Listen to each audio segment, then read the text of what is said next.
Many challenges of military life transcend the Revolutionary War and the 7 Years' War, perhaps none so much as cooking for inexperienced American soldiers in both wars. After a long campaign season building a new wooden fort at the south end of Lake George in 1756, Connecticut provincial soldier Peter Pond observed the ill health of his fellow soldiers caused by their ignorance of how to cook salted rations. But not without leaving a great number behind, which died with the dysentery and other diseases which camps are subject to, especially among raw troops as the Americans were at that time. They being strangers to a wholesome mode of cookery, it made great havoc with them in making use of salt provisions as they did, which was in a great part broiling and drinking water with it to excess. Experienced British regular soldiers readily boiled their pickled beef or salted pork, thereby removing the salty brine that preserved this meat on its long trip from Britain or Ireland all the way to America's interior. Broiling or heating this meat directly over the fire cooked the meat but left the salt within. Though savory, eating fried or broiled meat daily had a cumulative effect beyond distress,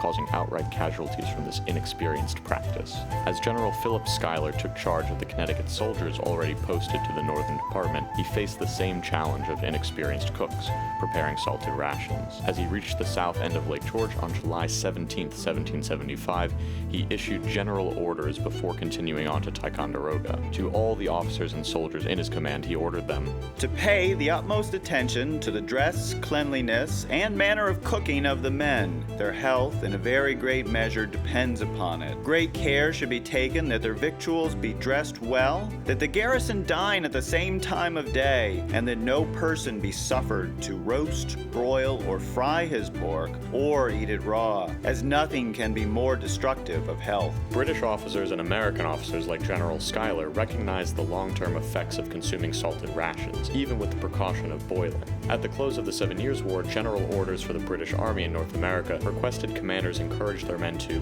cultivate some ground within the posts where they may be stationed, when the service permits, and with the help of fish, game, and the vegetables they may raise. These September 22, 1763 orders were partially to offset the cost of feeding soldiers in peacetime, but equally for the health of these garrisons. Similarly, Phillip Schuyler ordered his officers to be attentive that salt provisions not to be issued for more than 1 day in a week, unless there is no fresh. In 1775, much as in 1756, soldiers shared the responsibility of cooking among the group of 5 to 6 soldiers that shared each tent. Accordingly, in both wars, the colony of Connecticut allotted a tin iron camp kettle or iron to each tent. One member of this group, called a mess, cooked each day, ideally boiling their meat along with the other rations available. As colonial troops came together in a continental army, General Washington encouraged boiling, much as had been encouraged in provincial service during the 7 Years' War. In his general orders from June 2, 1777, Washington explained,